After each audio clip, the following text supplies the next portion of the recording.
सारे जड जगत हे अणुरेणूंपासून बनलेले आहे. पृथ्वीवरील सर्व जीव त्याच अणुरेणूंपासून तयार झाले आहेत. सजीवांमध्ये अणुरेणूंपेक्षा वेगळे असे काही असेल तर ते म्हणजे मन. ते नेमके कशापासून बनले आहे याविषयी आपल्याला काहीच माहीत नाही. सजीवांना मन असते. जाणीवेचा भाग हा मनामुळे येतो. निर्जीवाकडे मन नसल्याने त्यांना संवेदनाच नसतात. सजगता ही मनामुळे येत असते. सजगता म्हणजे काय हे अद्याप विज्ञानाला समजलेले नाही. निर्जीवांना भावना नसतात. भावनांच्या ओघासोबत वाहून जाणे हे सजीवांच्या बाबतीत स्वाभाविक वर्तन आहे. जीवाला भीती वाटते, राग येतो, त्यामुळे प्राणी कधी कसा वागेल याचा अंदाज घेता येत नाही. उत्क्रांतीच्या प्रवासात मानवाने प्राण्यांना पाळले, त्यांच्या सवयी समजून घेतल्या, प्राण्यांवर प्रेमही केले. त्याचवेळी त्यांच्या मनात भीतीचा पगडा राहील याची काळजी घेतली.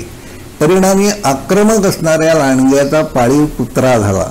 जंगली बैल, गवा पाळीव प्राणी बनून माणसाची सेवा करू लागले. प्राण्यांच्या बळाचा वापर करून मानवाने स्वतःची प्रगती साधली. प्राण्यांच्या विषयी मनात प्रेम, आदर असायला हवे. अन्य जीवाला समजून घेण्याची मानसिकता असली पाहिजे. निसर्गाविषयी कृतज्ञता भाव असायला हवा. तसे असेल तरच रानात असणारा हत्ती हा प्राणी सामान्यपणे तुमच्यावर हल्ला करीत नाही. बऱ्याच मराठी माणसांना ॲलन मॅकस्मिथ हे नाव माहीत नाही. गेली 30 पेक्षा जास्त वर्षे ते व्यावसायिक सफारी गाईड म्हणून काम करीत आहेत. हत्ती समोर आल्यानंतर सुद्धा मॅकस्मिथ यांच्या मनात भीतीची लहर उठत नाही. खंबीर शांत मनाने ते हत्तीसमोर उभे राहू शकतात. त्यांच्या मनातील भाव हत्तीला कळत असला पाहिजे. आक्रमण करण्याच्या आवेशाने पळत आलेला हत्ती जागेवर थांबतो, उलटा परत फिरतो. मनात उठणाऱ्या भीतीच्या भावनेची लहर कुत्र्यालाही कळते. याचा अनुभव कदाचित आपणही घेतला असाल. मनात येणाऱ्या भावनांच्या लाटा प्राण्यांपर्यंत कशा पोचतात यामागचे विज्ञान मला माहीत नाही. पण भावनांचा ओघ हा एका जीवाकडून दुसऱ्याकडे जात असणार हे निश्चित आहे. जाड कातडीच्या हत्तीसारख्या प्राण्याला भावनांचे उत्तम आकलन असते असे म्हटले जाते.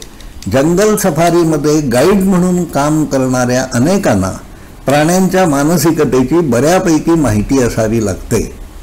राखीव जंगलातून फिरताना प्राणी आक्रमक होऊ शकतात. त्यांना शांत कसे करायचे याची चांगली समज असणे महत्त्वाचे आहे. जंगलातील प्राण्यांचे अधिवास वेगाने नाहीसे होत आहेत. प्राण्यांना आता मर्यादित परिसरात वावरावे लागते. याचा ताण त्यांच्या मनावरही येत असतो. ताण हाताळता येणे आणि परिस्थितीशी जुळवून घेता येण्यानेच तुम्ही तगून राहत असता.